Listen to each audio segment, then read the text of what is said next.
이제 다 같이 사도신경을 공동으로 고백하면서 4월 첫 번째 주일 부활절 예배를 시작하겠습니다. 전능하사 천지를 만드신 하나님 아버지를 내가 믿사오며 그 외아들 우리 주 예수 그리스도를 믿사오니 이는 성령으로 잉태하사 동정녀 마리아에게 나시고 본디오 빌라도에게 고난을 받으사 십자가에 못 박혀 죽으시고 장사니 사흘 만에 죽은 자 가운데서 다시 살아나시며 하늘에 오르사 전능하신 하나님 우편에 앉아 계시다가 저리로서 산자와 죽은 자를 심판을 오시리라. 성령을 믿사오며 거룩한 공회와 성도가 서로 교통하는 것과 죄를 사하시는 것과 몸이 다시 사는 것과 영원히 사는 것을 믿사옵나이다. 아멘. 오늘 부활절을 맞이했는데요. 이 부활에 대한 찬송, 우리 160장 1절 그리고 3절 함께 부르겠습니다. 무덤에 머물러 예수의 구주 새벽 기다렸네 예수의 주 원수를 다 이기고 무덤에서 살아나셨네 어두움을 이기시고 나와서 성도와 함께 길이라 쓰리시네 사셨네 예수라시 사셨네 거기 못 가두네 예수네 구주 우리를 살리네 예수네 주 원수를 다 이기고 무덤에서 살아나셨네 어두움을 이기시고 나와서 성도와 함께 길이라 쓰리시네 사셨네 예수다시 사셨네. 아멘. 창세기 22장 5절로 14절까지 제가 봉독하겠습니다.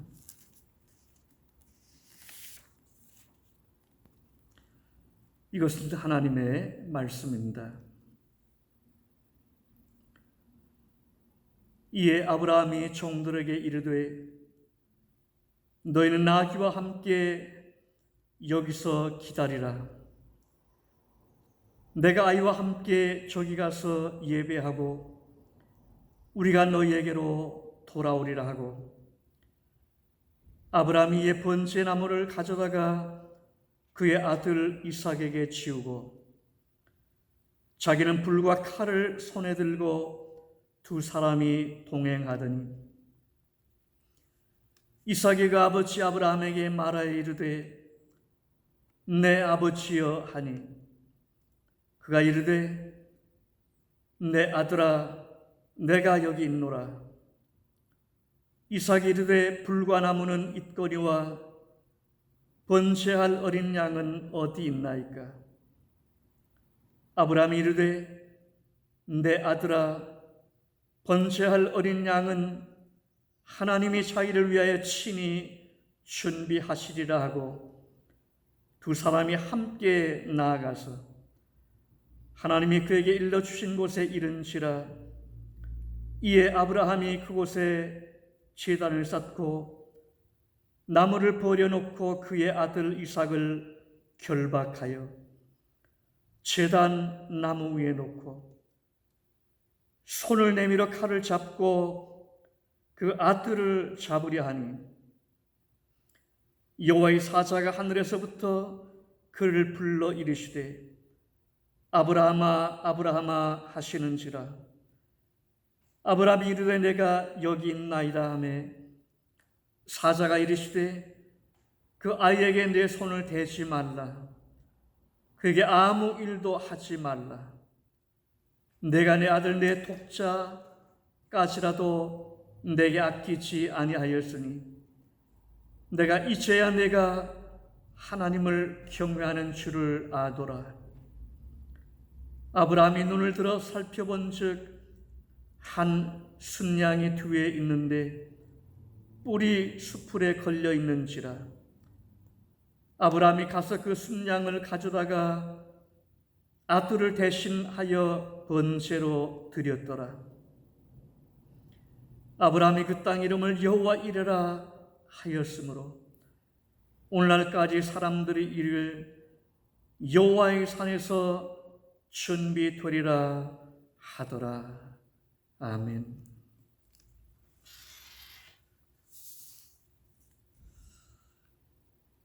(2021년) 이스터 우리 부활절 맞이했는데요. 부활의 주님께서 우리 온 교우들과 함께 계시는 줄로 믿습니다. 우리 주님 부활하신 기쁨과 감격이 여러분들과 함께 있기를 바랍니다. 부활절 맞이했기 때문에 복음서에 나오는 부활에 대한 본문을 설교할까 하다가 그런 설교를 여러 번 했기 때문에 오늘 우리 창세기 본문을 그대로 이어가는데요. 바로 이 오늘 본문 가운데 사실은 예수님 부활에 대한 얘기가 그림자로 미리 나타나고 있기 때문입니다. 오늘 본문은 우리가 잘 아는 이야기이죠. 성경 전체에 나오는, 신구약 성경 전체에 나오는 이야기 중에서 가장 어렵고 그리고 생생한 감동을 주는 얘기가 바로 이 모리아 산에서 있었던 여호와 이레에 대한 바로 이 이야기라고 생각합니다. 여호와 이레란 하나님께서 준비하신다, 그런 뜻이죠. 뭘 준비하신다는 말씀일까요? 하나님께서 우리가 소원하는 것, 우리가 원하는 물질적인 복, 우리가 바라는 건강, 우리가 바라는 장수의 축복, 우리가 바라는 가정의 자녀들이 성공하는 것, 이런 것을 준비하신다는 말씀일까요? 아니죠. 여호와 이레, 하나님께서 준비하시리라. 뭘 준비하신다는 말씀입니까? 오늘 우리의 구원을 위해서, 우리 구원의 가장 중요한 하나님께 드릴 제물을 하나님 자신이 준비해 주신다는 그런 뜻입니다. 신약성경 히브리서 10장 1절에 보면 이렇게 말씀하고 있습니다. 율법은 장차 올 좋은 일의 그림자일 뿐이요 참 형상이 아니므로 해마단을 드리는 바 같은 제사로는 나오는 자들을 언제나 온전하게 할 수 없느니라. 여러분, 옛날 구약시대 이스라엘 백성들은 이 율법 아래 살았습니다. 그런데 이 율법은 하나님을 뵙고 하나님께 제사하려면 예배죠. 예배하려면 반드시 짐승을 제물로 드리라고 그렇게 명령했습니다.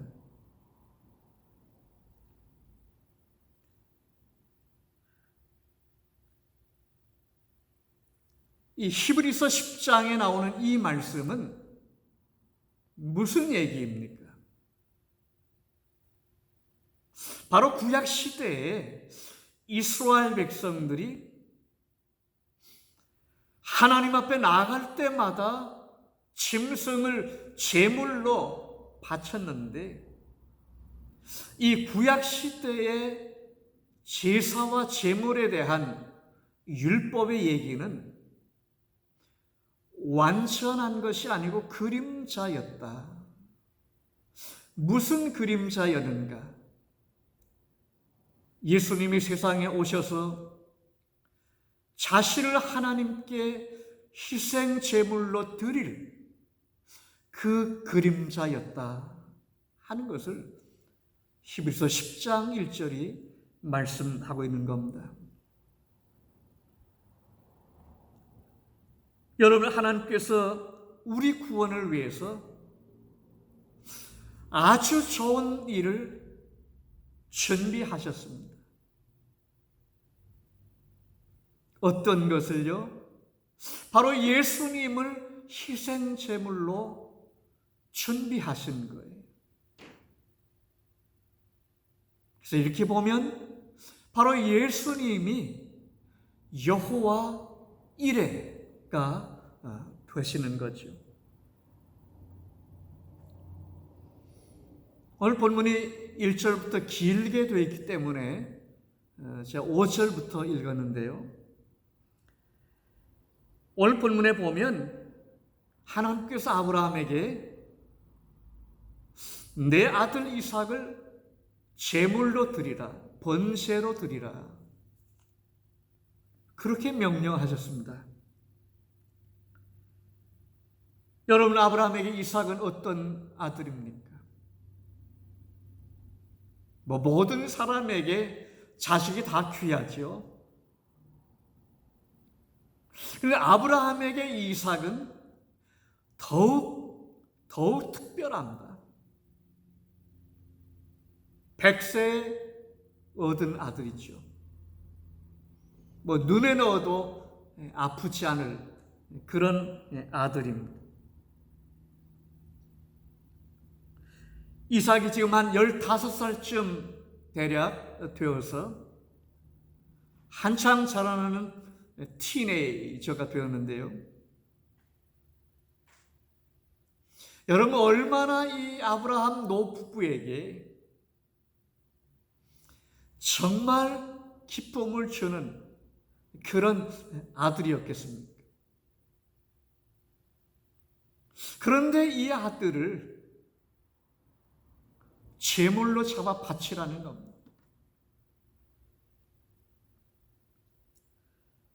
여러분, 우리는 하나님을 최고의 윤리적인 스승 정도로 생각할 때가 참 많습니다. 그런데 이런 하나님께서 아들을 제물로 바치라고 하셨으니 도대체 말이 안 되는 겁니다. 우리가 잘 아는 실존주의 철학자였던 키엘케고르는 바로 기독교와 세상 윤리를 갈라놓게 되는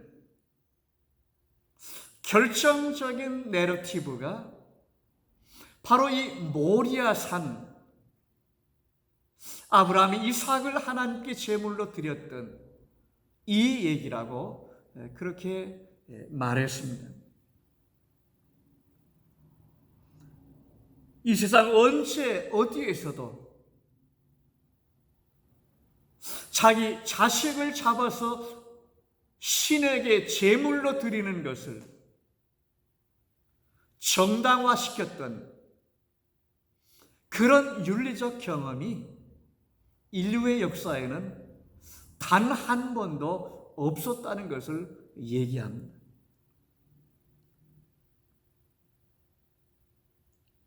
오늘 본문 1절에 보면 그 일 후에 하나님이 아브라함을 시험하시려고 이렇게 시작하고 있습니다. 여러분, 왜 하나님께서 아브라함을 시험하셨을까요? 여기 시험은 테스트인데요. temptation, tempt가 아니고 바로 이 테스트인데요. 왜 하나님께서 아브라함을 테스트하셨을까요?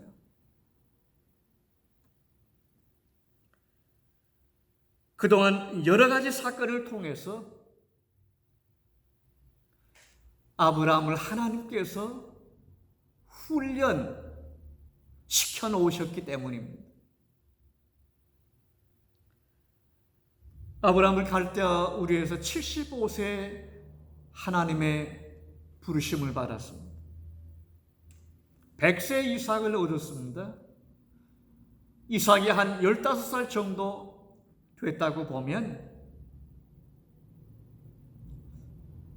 지금 약 40년 정도, 한 40년 정도 하나님의 부르심을 받고 여러 가지 다양한 훈련을 아브라함은 거쳤습니다. 하나님이 어떤 분이신지 적어도 지난 40년 동안 아브라함은 수없이 체험하고 또 체험했습니다.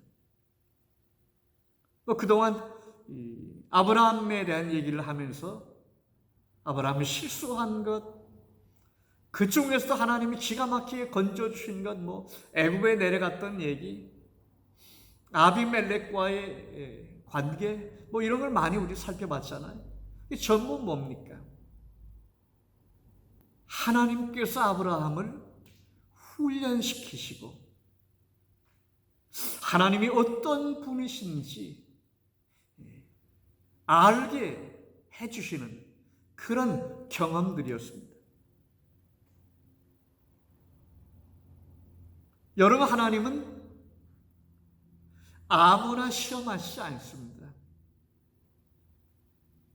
하나님은 아무나 테스트하시지 않습니다.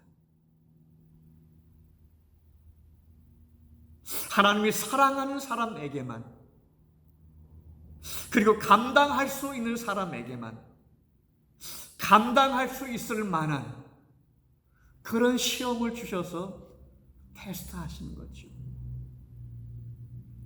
우리를 사랑하시고 우리의 연약함을 다 하나님께서 아시기 때문입니다.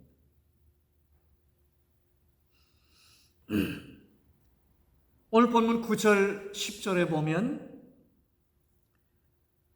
아브라함이 그곳에 제단을 쌓고 나무를 벌려놓고 그의 아들 이삭을 결박하여 제단 나무 위에 놓고 손을 내밀어 칼을 잡고 그 아들을 죽이려고 했습니다.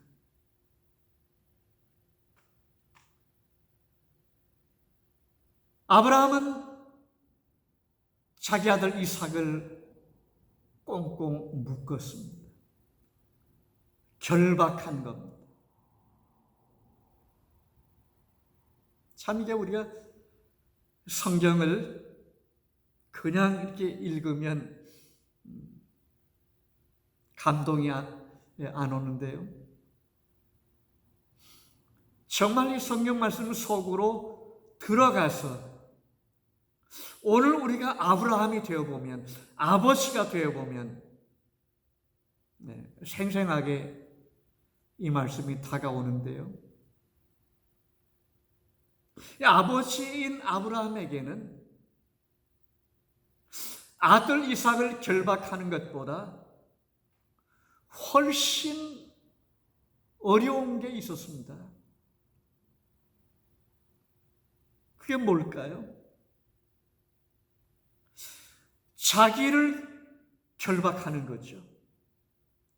자기를 꽁꽁 묶는 겁니다.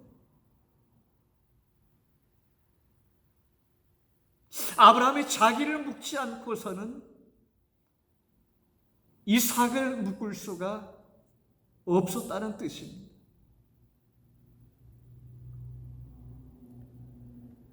하나님의 명령에 대한 순종과 불순종 사이에서, 아들에 대한 아버지로서의 사랑과 배신 사이에서, 신앙적 행동과 윤리적인 행동 사이에서 아브라함은 정말 피나는 그런 고민과 갈등하는 시간을 가진 겁니다. 하나님이 명령하셨을 때, 예, 알겠습니다. 그렇게 하겠습니다. 그건 기계죠. 그 사람이 아니죠. 어떻게 아브라함이 그렇게 할 수 있었겠습니까? 정말 피말리는 갈등과 고민, 그런 시간을 보낸 거예요.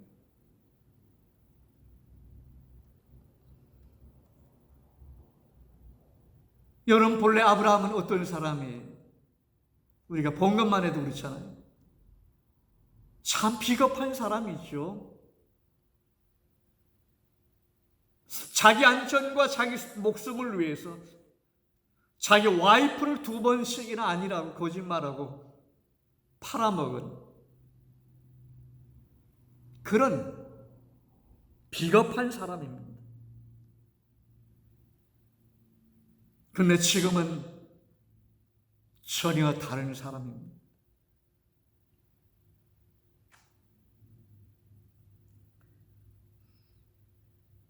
지금은 저 옛사람을, 자기 옛사람을 꽁꽁 묶고 자기 생각, 자기 상식, 자기 경험, 자기 육신의 모든 생각을 꽁꽁 묶고 도무지 말도 안 되는, 믿을 수 없는 하나님의 말씀 앞에, 하나님의 명령 앞에 그대로 순종하는 이런 사람이 된 거죠.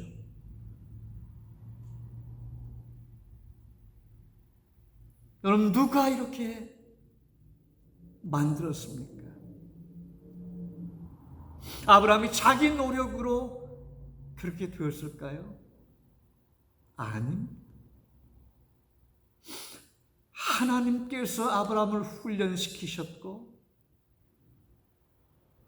하나님이 아브라함을 이렇게 만들어 내신 거죠.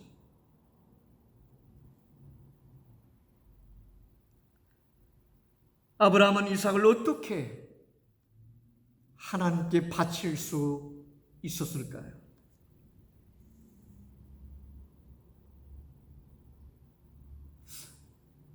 하나님의 것인 줄 알았기 때문입니다.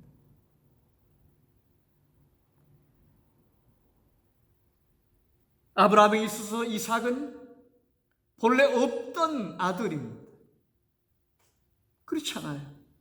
없던 아들이죠.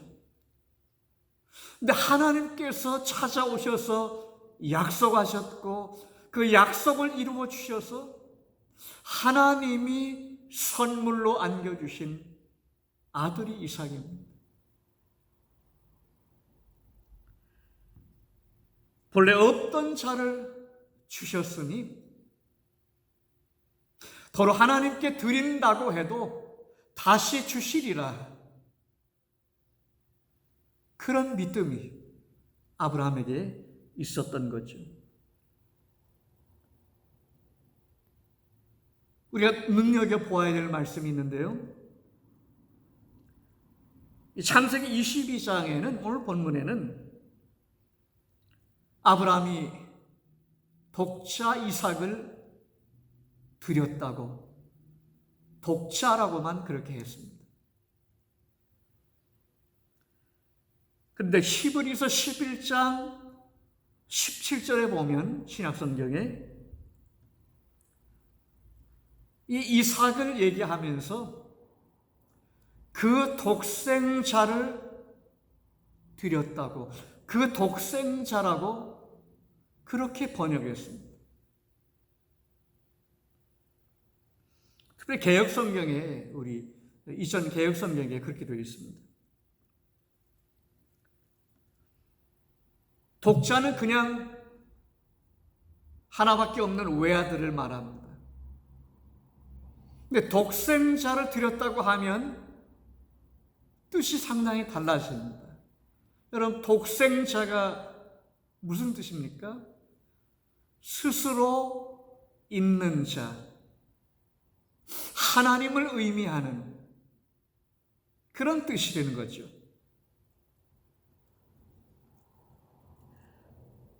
무슨 뜻일까요? 무슨 말씀일까요? 아브라함은 지금 이삭을 보면서 이삭 안에서 바로 예수님을 보고 있었다는 그런 뜻입니다. 예수님의 죽으심과 부활을 아브라함은 보았다는 그런 뜻입니다. 여러분, 이삭 자체가 부활한 것과 마찬가지입니다. 왜일까요? 사라의 죽은 몸에서 이삭이 나왔기 때문이죠. 아이를 낳을 수 없는, 아이를 잉태할 가능성이 제로인, 아이를 낳을 수 없는 여자의 몸에서 이삭이 나왔다고 하는 말씀은 죽은 자의 몸에서 생명을 가진 죽은 자의 몸에서 나왔다는 그런 뜻입니다. 아브라함은 이삭을 통해서 저 죽음 너머에 있는 하나님의 능력으로 다시 일으켜 세우실 예수님의 부활을 미리 보았다는 그런 뜻입니다. 이삭이 죽어도 하나님이 다시 살리실 것을 아브라함은 내다본 겁니다. 이 모든 일을 뭡니까? 믿음이 한 거죠. 아브라함에게 선물로 믿음을 주셨던 그 하나님께서, 그 하나님이 주셨던 그 믿음이 이 모든 것을 한 거죠. 그 믿음이 이삭을 하나님께 희생 제물로 바칠 수 있도록 이렇게 만들었습니다. 여러분, 오늘 우리는 또 한 번 땅 위에서 부활절을 맞이했습니다. 여러분, 부활절의 참 의미가 뭡니까? 성경에 보니까 예수님 부활하셨대. 예수님 살아나셨어.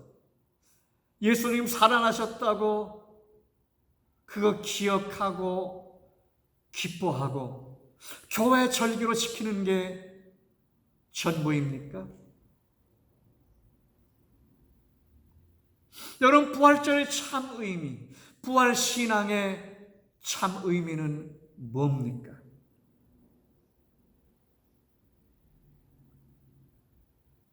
예수님 죽음을 이기시고 부활하셨는데 나의 구원을 위해서 예수님이 죽음을 이기시고 무덤에서 일어나셨다는 말씀입니다. 예수님의 부활은 죽음을 이기고 다시 무덤에서 일어날, 장차 언젠가는 우리도 무덤에서 일어날 그 우리 부활에 대한 생생한 증거, 바로 그 소망이 바로 예수님의 부활 사건인 거죠. 부활하신 주님은 지금 예배하는 우리와 함께 하시고 우리가 걸어가는 평생 우리의 믿음의 여정에 동행하시는 줄로 믿습니다. 부활의 주님을 찬양합니다. 아들을 살리신 우리 하나님께 영광을 돌립니다. 기도하겠습니다. 주님 부활하셔서 참나는 자들의 첫 열매가 되셨는데 바로 우리 부활에 대한 증표가 아닙니까? 우리도 언젠가는 땅 위에서의 우리의 사명을 마치고 흙으로 돌아가며 무덤 속에 들어가게 되지만, 그러나 주님 다시 오시는 그날에 우리도 주의 부활에 참여하여 영원히 주와 더불어 살게 될 줄을 믿습니다. 이 소망 가슴에 안고 우리의 믿음 여정 더 잘 헤쳐나가도록 새롭게 해 주옵소서. 예수님의 이름으로 기도하옵나이다. 아멘.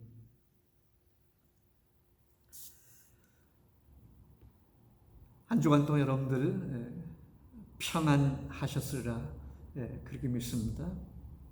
여러분 해피 이스터, 즐거운 하나님께 감사하는 기쁨과 소망으로 충만한 그런 부활절 맞이하시기 바랍니다. 지난 주간에도 귀한 헌금 보내주신 우리 교우님들께 감사의 말씀 전합니다. 팬데믹 상황이 많이 좋아져서 우리가 사는 오렌지 카운티는 지난 31일부터 3월 31일이죠. 지금 4월이니까요.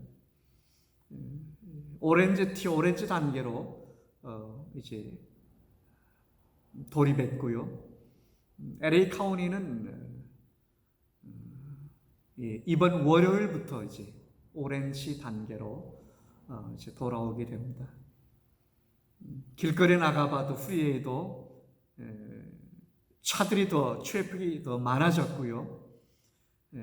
사람들의 얼굴 모습도 훨씬 활기차고 한 그런 모습을 우리가 볼 수 있습니다. 여러분, 조만간 예배당에서 다시 만날 수 있기를 그렇게 기도하고 소망해 봅니다. 여러분들 주 안에서 평안하시고 강건하시기를 바랍니다. 제가 축도하고 예배를 마치도록 하겠습니다. 지금은 우리 주님 그리스도 예수의 크신 은혜와 하늘에 계시는 우리 하나님 아버지의 극진하신 사랑하심과 성령의 감동 감하시며 교통하심이 부활의 기쁨과 감격을 가슴에 안고 어떠한 시험과 환난이 믿음의 여정에 다가와도 묵묵히 참고 견디며 이겨나가기를 새롭게 다짐하는 주의 귀한 백성들 가운데 이제로부터 영원토록 함께 계실지어다. 아멘.